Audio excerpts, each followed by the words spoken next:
Great panel. I'll turn over to my colleague Rafa for introduction. Thanks, Charlie. Thanks, everybody, for being here. I'm Rafa Nunes.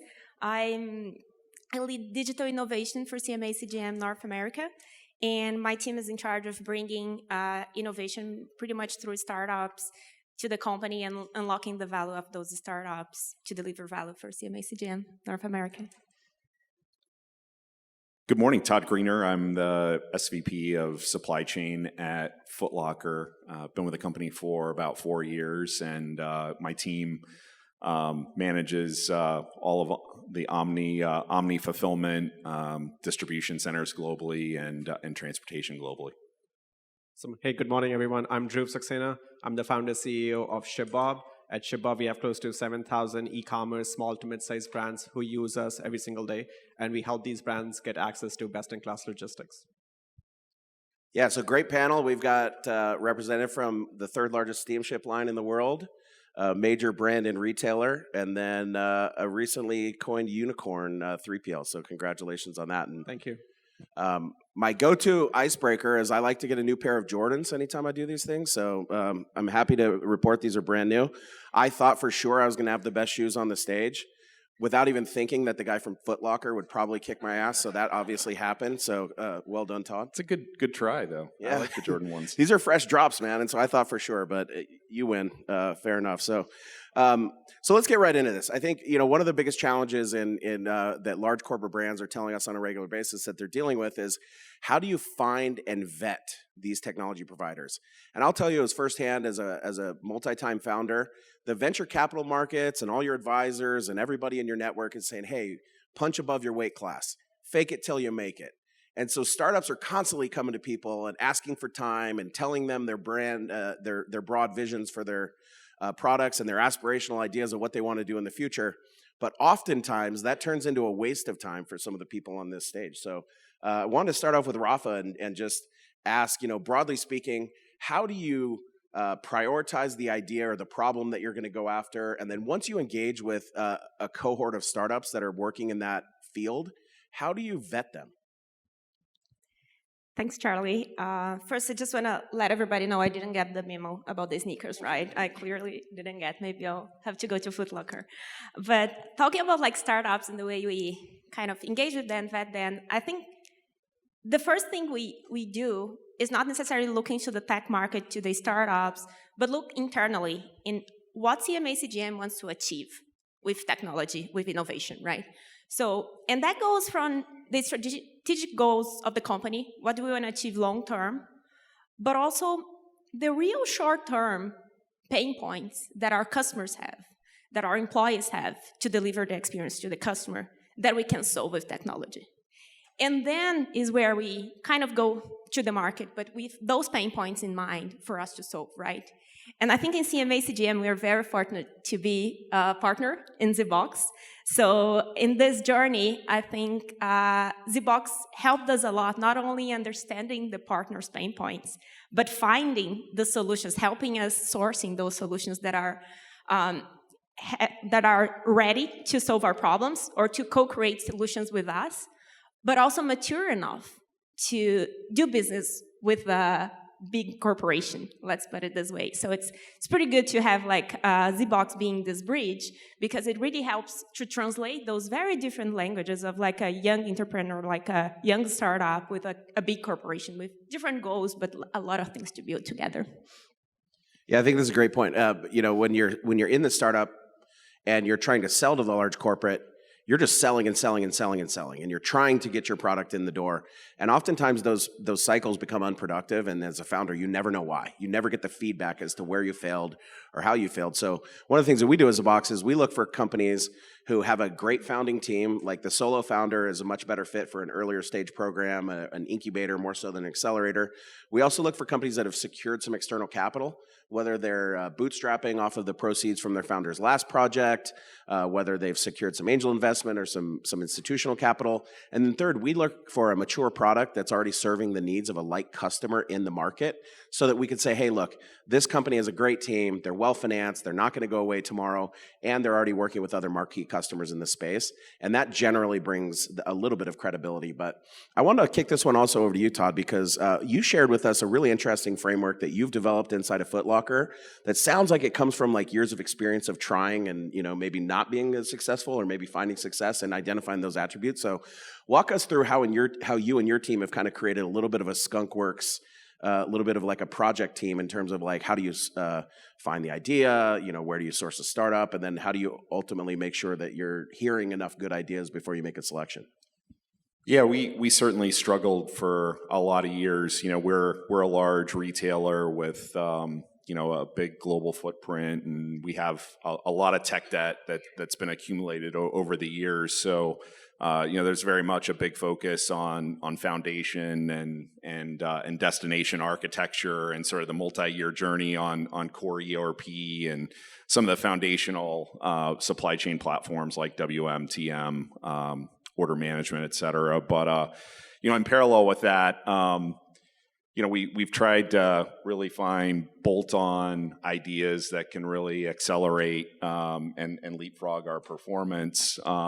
You know, in the customer journey, or in how we move product through the network, and ultimately how we drive productivity or how we engage our team members. And so, you know, we had a number of different models where, you know, we had dedicated resources, you know, owning this sort of vetting process. You know, we had organic ideas that came up through the network, but you know, we've sort of formed a small council with myself and a couple of key leaders on my team and our tech leader to really go into more of a Shark Tank type format where we sort of identify the big opportunity areas in the customer journey and in the end-to-end supply chain, and then, you know, we'll cycle through 8 to 10 companies, you know, in a round of speed dating once a month, and it's been a, you know, fairly efficient way for us to get through a lot of companies and, you know, learn a lot about what's out there, and then ultimately have a much more robust prioritization process. So it's interesting because 8 to 10 a month, that sounds like, I mean, that's a pretty big undertaking, right, to source that many. And I'm sure there's no shortage of companies that are trying to get their foot in the door with Foot Locker.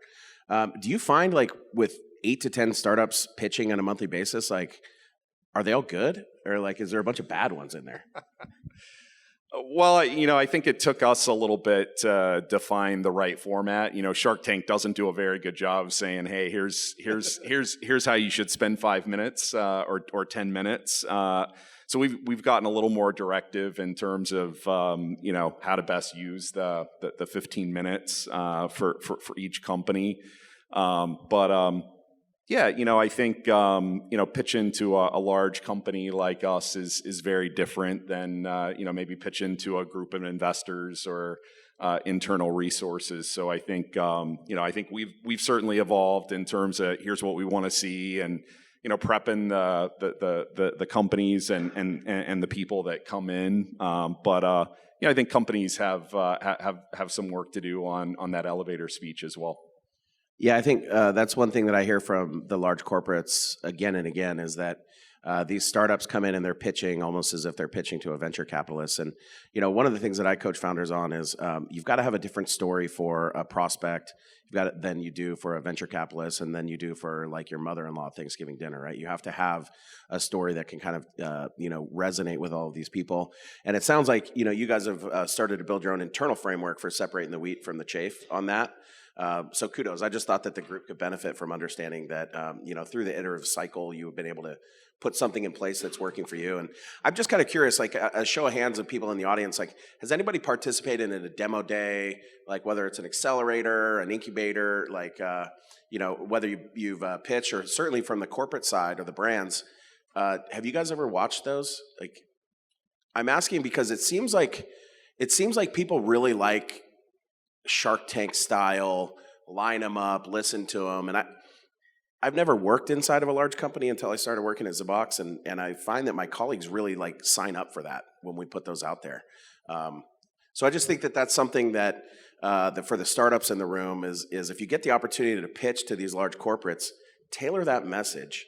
and make sure that you're going to be talking about points that are really, really relevant to that group, because I don't know this for sure, but it seems like it might be the best part of their day, is to kind of hear something that's going on, a fresh idea, a new take on the industry, a new business model, new revenue stream, those kinds of things. So, Dhruv, in the last 10 years, since we've gotten to know each other, it's been amazing, like tracking your journey. I remember when we used to be the startups in the room with the T-shirts, walking in and pitching our product and kind of commiserating in the back and talking about like the challenges that come up with trying to get the technology off the ground. And those were early days in log tech, right?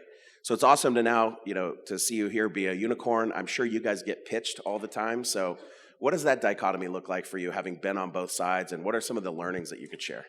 Yeah, for sure. Yeah, no, it's been a long journey to where we are now. But on the previous point, on the pitch, yes, if you look at ShibBob's investor deck, and we've raised close to $400 million of venture capital, our investor deck and the pitch that our sales people use, there is no common slide, because that it has to be very tailored to the specific audience.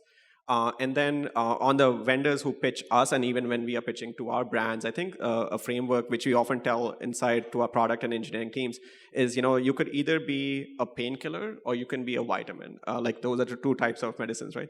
A vitamin is nice to have, but a painkiller is a must-have, and you need to have that painkiller today because you want to relieve yourself of the pain. And the more you can tailor your pitch to the whoever you're pitching to be closer to a painkiller, which is a must-have, you're more likely to see success. And in this environment that we are in right now, which is sort of a capital-constrained environment where everyone's looking at the bottom lines, the better off you can be in helping explain very quickly, hey, this product or this solution will help you reduce your operating costs or will help you get more leverage from the investments you've already made. I think it's going to get you much further away than trying to explain this as a sort of a nice to have, which will have an outlook of returns in a 3-year, 5-year outlook, because I think a very few number of companies, at least in this environment, are looking to make those longer-term investments with an unclear ROI. I think that's extremely helpful for the people who are like not only evaluating this technology, is to look at this thing from that lens that, hey, these startups are dealing with competing messaging, competing priorities inside their business.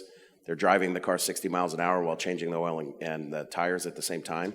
So I think a little empathy and understanding on when you hear a pitch that's not perfect is critically important. Be kind.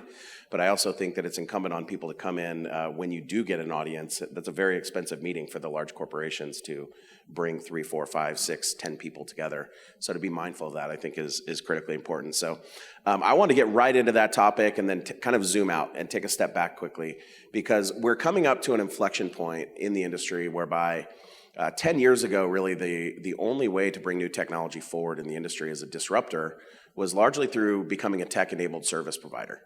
And so the best examples of this are the Flexports and the Convoys and the Cargomatics, Transfix, the people that were really out there first building the new technology. And I can say firsthand that in those days, and ShibBob is one of them, in those days, maybe there was an appetite from the founder side to bring new technology forward in the terms of software as a service, but there wasn't an appetite in the industry. And then along comes Project 44, some of the other technologies that have really come forward as pure SaaS and started to drive change in the industry. And really what that has created is this kind of like unbundling of the freight forwarder, the unbundling of the brokerage. And you're starting to see API-first solutions that are emerging that are now creating the building blocks for the next layer of innovation, right? So if we want to call this Log Tech 3.0 coming up, I think the things that we can look forward to now that these building blocks are in place is we can look forward to niche-specific softwares that are going to come in and bring workflow automation that are going to solve a particular pain point in an operation of a service provider. You're also seeing the unlocking of new financial services products. So freight fintech is one that has me personally excited, because you're seeing the ability now to deliver new sources of debt, new sources of working capital, new sources of payment technologies, all through other platforms, external platforms. So I'm kind of curious, just in terms of the lay of the land, does anybody have any strong opinions in terms of categories or new technologies that you're starting to see emerge, or maybe you're spending a little bit of time looking at?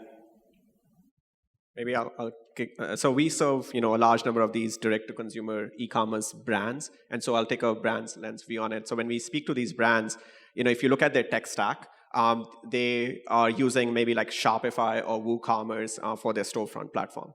Then they are using companies like Flexport for bringing their inventory from China to the US. They're using companies like Shippo and ShipBob for getting access to a carrier network and a fulfillment network. They're using companies like Flavor Cloud for global shipping and so on and so forth. And so across the entire tech stack, if you look at all of these companies have been created in the last 5 to 10 years, and they've completely changed the cost basis of starting an e-commerce brand. And so as a result, now you don't need pools of capital to start an e-commerce brand. So we have seen this explosion of direct-to-consumer brands coming online for the very first time.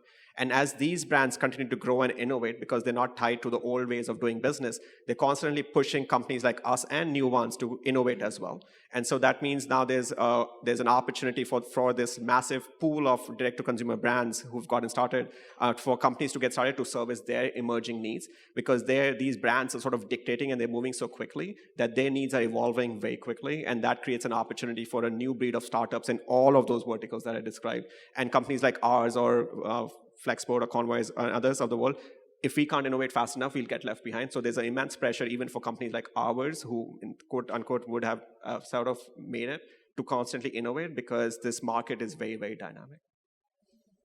Yeah, I think that's a great assessment of the stack in the e-commerce space. I'm curious, any thoughts on this, like from a retailer's perspective, or, Rafa, you work with a lot of workflow automation, and process improvement stuff. Todd, any thoughts? Well, I can't beat that response, but certainly there's been a lot of consolidation in the tech marketplace, and whether it's visibility and last mile versus middle mile versus first mile, or some of the warehouse management system platforms, transportation management, et cetera. And then even in the carrier space, a lot of acquisition activity. I think, one of the bigger challenges for us is, while I think it's gotten a lot easier to do business commercially, across the globe, the capabilities, in Singapore to service, that e-com customer are very different than the capabilities in the big six in Europe or in the U.S. And so we try to lead with global first solutions, and I think in a lot of cases it's been really challenging to do that, and it's a big part of how we've gotten to where we are. From a tech debt and sort of a destination architecture standpoint, but I think hopefully there will be a maturation and an evolution over the next several years as the industry continues to blur the lines, and there's going to be more consolidation. Yeah, and I think on my side, on this side of like automation and process automation, we've been in the journey. I've been in this role for like a little less than 2 years, where our automation was more based on RPA at the beginning, or very simple forms of automating a workflow. And I think what I'm excited about in terms of like new technologies now, those new providers that we are in touch, that are not only like automating the way we used to do things, but creating a new way of doing things. And I'm super excited about those AI and machine learning kind of automations, where we are really doing better than a human being, than just reproducing the way they are doing. So I'm particularly super excited about this one, AI and ML, to really like bring business process to another level. So a lot of talk about evolution and a lot of talk about improvements and what's happened. So now let's take it forward. Starting with you, Rafa, like what are some predictions of what we'll see in the next 5 years, and some solutions you're particularly like excited about? Yeah, I think still in this line, I think the AI and machine learning would still unlock a lot of value for our business. But I would do a prediction that is more a wish than a prediction itself. That's fair. I think now we're seeing a lot of like different solutions popping up, and they are not necessarily like integrating and not necessarily like talking to each other. Of course, everybody will say, it's just an API, but look at us. We have like those ERPs that are not necessarily like easy to connect to. So what I would like to see in the future is like how those solutions will talk. to bring still more value for the business. So this is Startup idea. Certainly, I hope that there are more off-the-shelf solutions in the Omni journey, and certainly the real-time data I think is a big unlock for us. I mean, we're still very reliant on good leaders and good operators in our facilities and in our transportation operations to get stuff done. And the data tends to be a day late and a dollar short in terms of actionability. So I'm like Rafa, excited about as the cost of data processing and the speed continues to improve, how we can use it to drive more prescriptive actions and more hands off the wheel. Yeah. We get this question often internally as well as say, hey, what do you think the next 5 years will look like? So I'll give you maybe like an Amazonian answer on this one, which is let's look at the things which over the next 5 years will not change. And then let's build a company assuming that those foundational principles still stay in place over the next 5 years. So what are the things that will not change? One, we expect consumers to continue to buy things online. So we believe, hoping that over the next 5 years, regardless of the ups and downs of the cycle, e-commerce penetration of the overall industry or overall commerce will continue to grow. So that's a big principle, one. Two, when customers buy things online, they will want things to arrive at their doorstep sooner. So it's unlikely over the next 5 years that consumers will want things to only arrive, later. Like, I only wish I had 5 or 10 day delivery. I think it's going to continue to move towards 2 day, next day, same day, etc.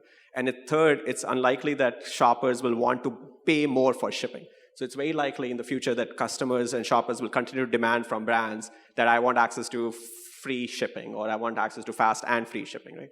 And so over the next 5-6 years, I think companies who are building products which help platforms or companies like ours to enable e-commerce penetration to grow, which enable brands to get access to fast and free form of shipping, I think those are the technologies that should potentially win or should be able to get through the test of time. And so we are very interested in, and we talk to a lot of vendors here who are basically, against those three principles, building a lot of innovation in the last mile space to get access to fast shipping, a lot of warehousing technology that we are part of to get inventory in the right location so that packages are not traveling, crisscrossing throughout the entire country. And of course, a lot of innovation on the front end, on the tools that enable more customers to have access to more online shipping, or online shopping.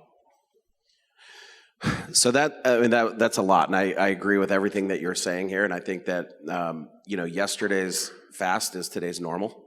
So you have to assume that today's fast is going to be like tomorrow's normal, right? Like so.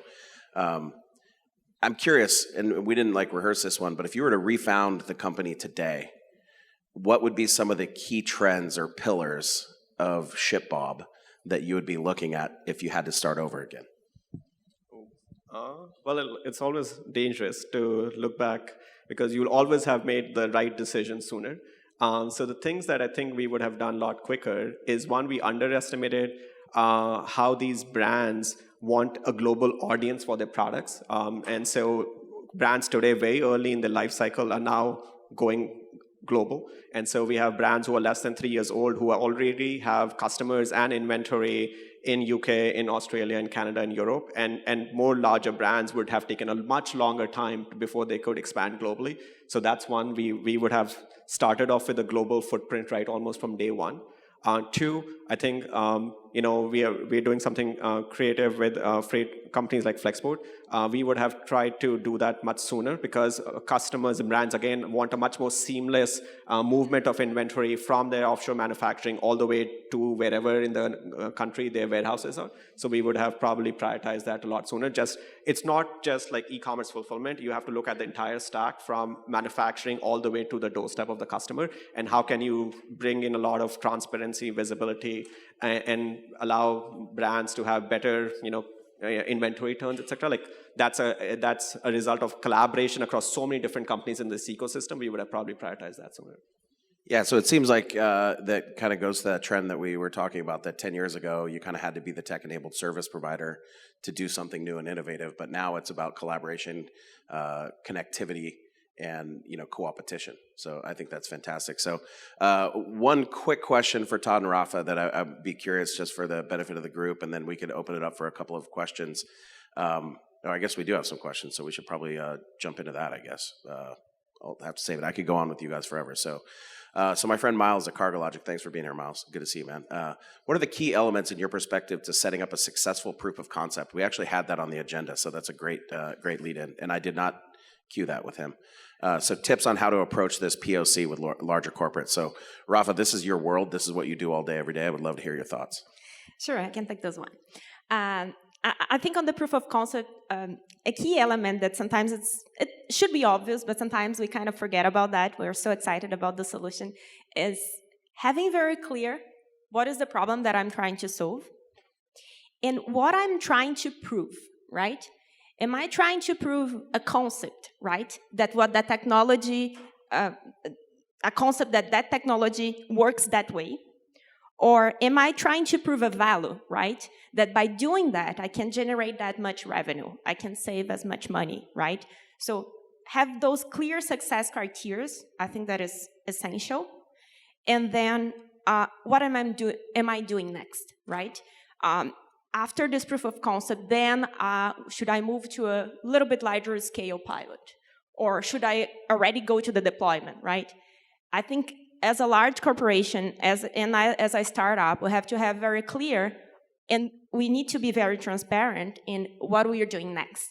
Is that going to lead you to a global contract with CMA? Or no? It's going to lead us to a learning, but then we'll have to see what we're going to do next, right? And I think this transparency is a key of success and also a long-term relationship between a large corporation and a startup. I know it's not your favorite part to tell startups that they're not getting a big deal from you, but you are very good and kind about it, so thank you for that. So Todd, I'm curious, there's a couple questions about ESG here. Do you have your thoughts on that?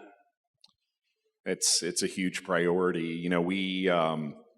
We've always historically had a really good process around governance, and we're a large employer. We have nearly 50,000 stripers and employees across the globe, and I think how we've raised the visibility publicly is a really big deal and challenging on a lot of fronts. Certainly the environmental piece of ESG is a big focus for us. Unfortunately, we operate in an industry where a lot of the manufactured products are using virgin materials, and they're traveling thousands of miles, and that's definitely something we've got to solve as an industry. But we've done a lot in our piece of the industry to drive circularity, to reduce miles, reduce emissions in our operations, and we've invested a lot of dollars in that space. So I'm proud of the work that we've done, but we're still in the early stages of the journey, and unfortunately, a lot of the partners that we do business with have great ambitions and great 20 and 30-year plans, but there isn't nearly as much substance there in the next 2 to 3 years. So I think that's a big challenge. Professor Drew, shot clock is ticking here. One question to solve them all. What it would be the most impactful innovation we could see to drive sustainability in the final mile? Well, I'll take a selfish view on it. I think a large part, at least of the work that we do, is around fulfillment.